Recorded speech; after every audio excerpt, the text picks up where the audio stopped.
This is Larry Jordan, the host of the Digital Production Buzz. The following interview is an excerpt from a recent program. To hear the entire program, visit digitalproductionbuzz.com.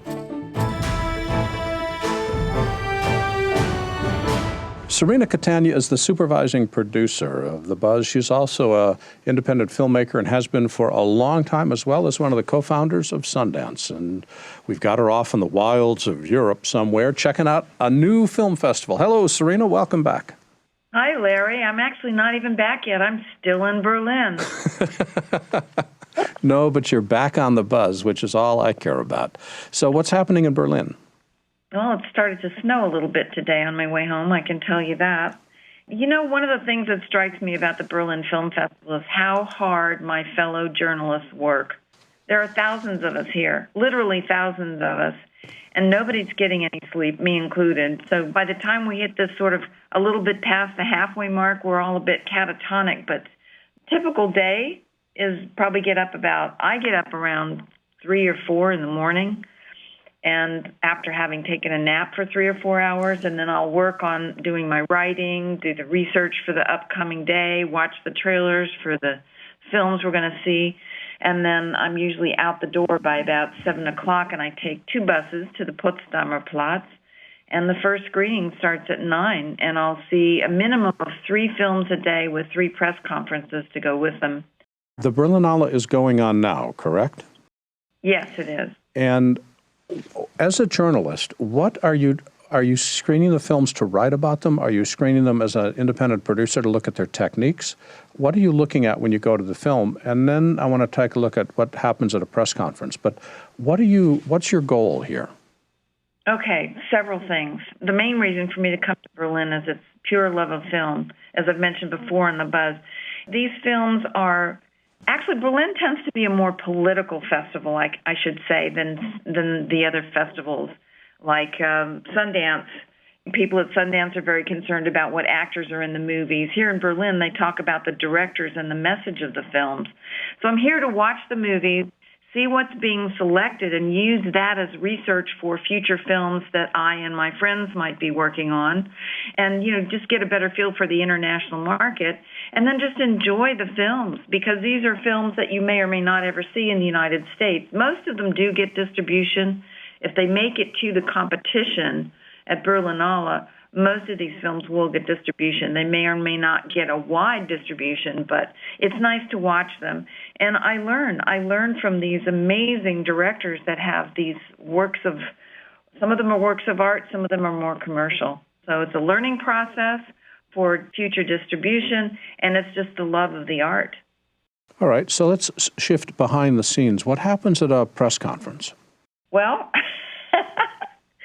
you literally have to run from the Palast Theater over to the Hyatt Hotel, where the press conferences are on the second floor. And you have to run because there are only a few hundred seats in there, and there's thousands of people in that theater. So you run and you try to get a seat, and then they have the people from the films there. It's very well attended here at the Berlinale. For a film called Genius, we had the director, we had the actors, we had the producers. So they're lined up, they're at the podium, and then we all just ask our questions. The Germans are incredibly organized about the way they handle the press conferences because they're all taped, so we have access to the tapes of the conference afterwards. We also have headphones that we can pick up that allow us to listen into whatever our language is. You can listen to it in French, in German, in Portuguese, in English, in the Asian languages, because there's people there from all over the world. So we ask our questions. They usually last about an hour. And there's a photo call beforehand for all the still photographers. So then the videographers come in and they stand in the front line and they get all of their video, and some of the stills get taken, and then they move out and the reporters start asking their questions. Cirina, what are some of the typical questions that reporters ask? Is it pretty vacuous, or is there some meat into the questions? No, I'm telling you, these journalists are very well educated. They understand the history of film, and they also take the message of the film, and so the room tends to get very political. Spike Lee And his group stayed quite a while, actually, and we're talking about how violent America is and how many people get killed every day in America and, why he made the film. And it got into the politics of violence in American communities, which actually brings me to another point. The American government is really the evil empire in a lot of these movies this year. I'm a bit shocked by that. Not completely surprised, but I guess the word I would use is a bit sad. What are you seeing in terms of the films? You've mentioned it already that Berlinale tends to be more political than other film festivals are. Are you seeing themes emerge aside from the evil empire? Are you seeing other themes emerge from the films? Yes, absolutely. One that comes to mind immediately is Fire at Sea, which is up on the top of my list. It's actually a documentary, and it's about the island of Lampedusa, and it's directed by Gianfranco Rosi. It is a heartbreaking documentary about the immigrants as they land and are brought off the ships and everything that they go through to make those voyages, juxtaposed against the island life and all these people who are completely just unaware of what's happening, or if they are aware, they just don't care. And I think the director wanted to make that point, that there can be a life being lived that's so difficult by these immigrants, and we're just, we're making pasta and we're playing music and we're a little kid off for a stroll on the beach trying out his play toy gun. Cirina, there's another film that I've heard about called Genius. Tell me about that.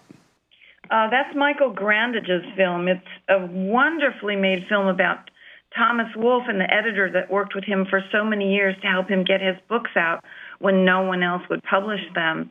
There was a movie that I saw today called 0 Days about the Stuxnet virus from another documentary filmmaker that's very well respected here in Berlin. His name is Alex Gibney. And that is a frightening, frightening film about how dangerous cyber warfare is, and also the American role in that, which was very surprising. I'm trying to think of some more political movies. Oh, there was another movie that would be very controversial in the United States. It probably would even get an X rating. It was called Quand on a 17 ans. It's about being 17, and it's a coming-of-age film about two young boys who discover that they're gay, and it's quite graphic. In our country, it would be anyway. There's another film called Letters from War. So you have all subjects. You're dealing with war, you're dealing with sexuality, you're dealing with abortion, you're dealing with violence, immigration issues. It's pretty intense. As a filmmaker, what are you learning? What techniques are you seeing that you want to borrow for your own films? I don't know if it's technique so much as inspiration. I have to tell you that watching Mahana, and I wish I knew the name of the cinematographer, but the Lee Tamahori film about the Maori tribes, every single shot in that movie was beautiful. It reminded me of years ago in the late 70s watching Terrence Malick's Days of Heaven for the first time in a big theater. And we don't have that very much anymore. With these smaller digital cameras, we can get beautiful images. But this movie is very cinematic, and it's just huge. It's just every shot is gorgeous. It's well lit, and it didn't take away from the story. I guess you could say that's my big takeaway, is reinforcing two things. The story is very important, and the visuals are very important, but if they don't go together, then you've got a mess. Before we talk about more movies, one of the thoughts that struck me is, it sounds to me like filmmakers should make an effort to attend film festivals. Whether they can make the trip to Berlin or not is different, but it seems to me that there's a huge educational component to a film festival that would benefit any filmmaker. Is that a true statement? I absolutely believe that so much, Larry. I think you hit it right on the nail. We need to respect and appreciate and enjoy our craft. There's a lot of talk about the business, which is very important, of course. You want to know how to sell your films. But sometimes you just need to just enjoy who you are as an artist and make good product. And when you get inspired by these beautiful movies that we're seeing, or even by a movie that's awful but still somehow gets you to think about life, I think that's very important. I was just looking at the schedule for the Berlinale, and there's this block on tomorrow's schedule. It's an 8-hour film. What's this? I know, I looked at my schedule when I first got here, and I thought I had tomorrow off. I thought, oh, there's only one movie. It turns out it's an 8-hour movie. We're going to be in the theater for 9 hours with an hour break in between. It's a Filipino movie. I can't pronounce it in Filipino, but the English translation is Lullaby to the Sorrowful Mystery. So I hope it doesn't put me to sleep, but it is the mythological exploration of the history of the Philippines. And it's in black and white, very high contrast. And, a lot of us are talking about, do we really want to sit for 8 hours to watch one movie on the one hand, but on the other hand, it really feels like an event, and I'm kind of anxious to see whether or not it's going to be enjoyable. I'm really curious if they've simply abrogated their editing responsibility and said, we can't make a decision. We're going to force you to watch all the dailies. Or whether there's a big enough story there that's sustained for 8 hours. But it seems to me within the first half hour, you'd know if it's going to be worth investing your time in. Yeah, we've actually all said we're going to sit through part of it, and if it's really bad, we're just going to go out to lunch and go finish our reviews. We have to write all our reviews. What's the headline of your next article going to be? Well, I think I'm going to talk about the American government as the evil empire here in Berlin. An interesting story. Cirina, for people that want to keep track of all the stuff that you're writing and your thoughts on the film festival, where can they go on the web?